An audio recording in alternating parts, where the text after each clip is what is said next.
എന്താ ചങ്ങായി കൈ ഒടിഞ്ഞിട്ട് എന്തൊക്കെ ഓരോ സാധനങ്ങൾ ഏറ്റിക്കൊണ്ടുപോകണം എന്താ സംഭവം? സാധനം ഉണ്ട്, പരിപാടി ഉണ്ട്, കാണിച്ചു തരാ.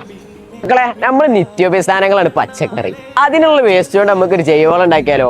അതിനുള്ള സാധനങ്ങളാണ് എൻ്റെ അടുത്തുള്ളത്. അതും ഇനോക്കുലം നമ്മുടെ അടുത്ത് പൗഡർ രൂപത്തിലും ലിക്വിഡ് രൂപത്തിലും ഉണ്ട്. അപ്പൊ ഇത് വെച്ചാണ് നമ്മൾ പച്ചക്കറി വേസ്റ്റ് എന്താണ് വളമാക്കാൻ പോകുന്നത്. അത് മാത്രമല്ല കേട്ടാ, നമ്മളെ ഫാമുകളിൽ നമുക്ക് എന്താ ചെയ്യാം, ദുർഗന്ധങ്ങളും ഇത് വെച്ച് നമുക്ക് ഒഴിവാക്കാം.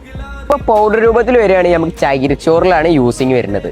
ലിക്വിഡ് ടൈപ്പ് വരികയാണെങ്കിൽ നമുക്ക് ചകിരിച്ചോറിലും യൂസ് ചെയ്യാം, അതുപോലെ വെള്ളത്തിലും യൂസ് ചെയ്യാം. ഇതിനെ കുറിച്ചുള്ള കൂടുതൽ യൂസിങ് ഡീറ്റെയിൽസ് അറിയണമെന്നുണ്ടെങ്കിലും പിന്നെ അതേപോലെ ഇതിന്റെ പ്രൈസ് അറിയണമെന്നുണ്ടെങ്കിലും നമ്മളൊന്ന് DM ചെയ്യാം. സാധനം നമ്മൾ കഴിക്കുക ചെറിയ ക്വാണ്ടിറ്റിയിലും വലിയ ക്വാണ്ടിറ്റിയിലും സ്റ്റോക്ക് ഉണ്ട്. അപ്പൊ വേണമെന്നുണ്ടെങ്കിൽ ഒന്ന് നിങ്ങൾക്ക് എന്ത് ചെയ്യുക, ഷോപ്പിൽ ഒന്ന് പർച്ചേസ് ചെയ്യുക. അല്ലാന്നുണ്ടെങ്കിൽ താഴെ കാണുന്ന നമ്പറിൽ ഒന്ന് മെസ്സേജ് അയച്ചാൽ മതി. അപ്പൊ നമ്മൾ ഷോപ്പ് വരുന്നത് മലപ്പുറം കുന്നുമേൽ മാളിക ബിൽഡിംഗ് അഗ്രോ ബസാർ. അപ്പോൾ ഇതുപോലെ യൂസ്ഫുൾ പ്രൊഡക്റ്റുകൾക്ക് വേണ്ടി നമ്മളെ യൂട്യൂബ് ചാനൽ ആയ അഗ്രോ ബസാർ KL10 ഒന്ന് സബ്സ്ക്രൈബ് ചെയ്യുക.